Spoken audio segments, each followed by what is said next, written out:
અહીં આપણને દાખલામાં સ્વવાચક સમિત પરંપરિત સંબંધ છે કે નહીં તે ચકાસવાનું છે. તો ગણ એ પરનો સંબંધ આપણને આર આપેલો છે, જ્યાં ગણ એ પરનો સંબંધ છે, પરંતુ એની અંદર આપણને જે ઘટકો આપેલા છે તે 1 2 3 4 5 અને 6 એમ દર્શાવેલા છે. તો એ પરનો સંબંધ જે આર છે એ સ્વવાચક સમિત પરંપરિત છે કે નહીં તે આપણે અહીં ચકાસવાનું છે. બરાબર છે. તો એ જે છે એ આપણને અહીં આપેલો છે 1 2 3 4 5 અને 6. તો શું એ પરનો સંબંધ આર જે છે સ્વવાચક સમિત પરંપરિત છે કે નહીં? તો આપણે એક કામ કરીએ. સૌથી પહેલું કામ કે આપેલા ગણને આપણે યાદીની રીતે દર્શાવી દઈએ. આપેલા સંબંધને તો યાદીની રીતે દર્શાવવા હોય તો આમાં ઘણી બધી જોડ મળી શકે એમ છે કે એબીની એવી જોડ, XYની એવી જોડ કે જે ગણ એમાંથી હોવી જોઈએ. તો એમાંથી હોવી જોઈએ એટલે કે એક્સની જગ્યાએ જો 1 લઈએ તો 1 વડે કોણ કોણ વિભાજ્ય છે? તો 1 વિભાજ્ય છે 2 3 4 5 અને 6. કેમ કે y એ x વડે વિભાજ્ય છે એવી સંખ્યા લેવાની છે.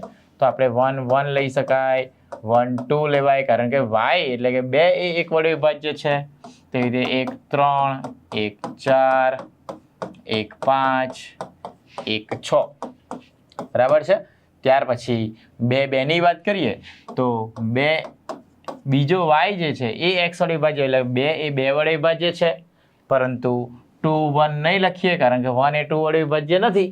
બરાબર છે. તો આની જગ્યાએ શું લખાશે કે 2 4 લખાય. 4 એ 2 વડે વિભાજ્ય છે, 2 6 લખીએ તો 6 એ 2 વડે વિભાજ્ય છે. તેવી જ રીતે 3 એ 3 વડે વિભાજ્ય છે, 6 એ 3 વડે વિભાજ્ય છે, 4 એ 4 વડે વિભાજ્ય છે, 5 એ 5 વડે વિભાજ્ય છે અને 6 એ 6 વડે વિભાજ્ય છે. તો આટલા ઘટકોની જોડ જે આપણને સંબંધ આરમાં મળે છે. પરંતુ શું આર એ સ્વવાચક છે? તો આપણે અહીં ચેક કરવાનું કે આર જે એ ગણ છે એમાં ઘટકો 1 2 3 4 5 6 છે. તો આમાં 1 1 આપેલો છે, 1 1 2 2 હા, 3 3 તો કે હા, 4 4 ની જોડ હા, 6 6 ની જોડ આપેલી છે. તો લખીશું કઈ રીતે? તો આપણે અહીં વ્યાખ્યા લખીશું કે ફોર ઓલ દરેક એ ગણ એનો સભ્ય છે અને એની જોડ એ આરમાં આપેલી છે, માટે આર એ સ્વવાચક સંબંધ છે. સ્વવાચક સંબંધ છે.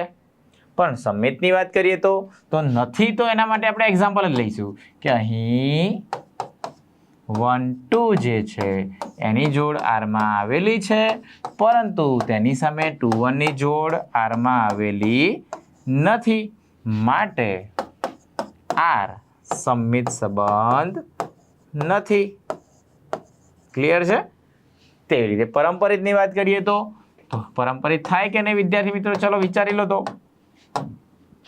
તો અહીં 1 2 ની જોડ આરમાં આપેલી છે, તો સામે 2 થી શરૂ થતી બીજી જોડ લઈએ તો 2 2 ની જોડ છે, તો AC એટલે 1 2 થાય જે આપેલી છે. તેવી રીતે 1 3 અથવા 1 2 AB લઈએ, 2 4 ને BC લઈએ તો AC 1 4 મળે, તો એ પણ AB BC AC મળે છે. AB આ BC લઈએ તો AC 1 6 મળે, તો 1 6 પણ આમાં આપેલી છે. માટે આ દરેક ક્રિયાઓ માટે એવું જોઈ શકાય કે y એ x વડે વિભાજ્ય છે. આપણે એને સ્વાદુરૂપ જો પરંપરિત હોય તો પછી એક્ઝામ્પલ નહીં લેવાનું, કેમ કે બધા જ એક્ઝામ્પલ માટે તો કેટલા બધા ઘટકો લેવા પડે. બરાબર છે. એટલે એક્ઝામ્પલ ત્યારે નહીં લઈએ સાબિત કરવાનું હોય ત્યારે, પરંતુ તેની જગ્યાએ આપણે આને વ્યાખ્યાન રીતે દર્શાવી શકીશું. અથવા તો આ રીતે લખાય કે z કે y એ x વડે વિભાજ્ય છે.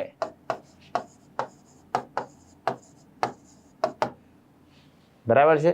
એનો મતલબ કે y ભાગ્યા x કરીએ તો આપણને કોઈ પૂર્ણાંક સંખ્યા p મળે. પૂર્ણાંક સંખ્યા p મળે છે ને ધન સંખ્યાઓ છે એટલે બિલોંગ્સ ટુ આપણે z પણ n પણ લખી શકાય, 1 થી 6 માંથી કોઈ પણ સંખ્યા. બરાબર છે. અને y એ x વડે વિભાજ્ય એટલે કે xy ની જોડ એ r માં આવેલી છે.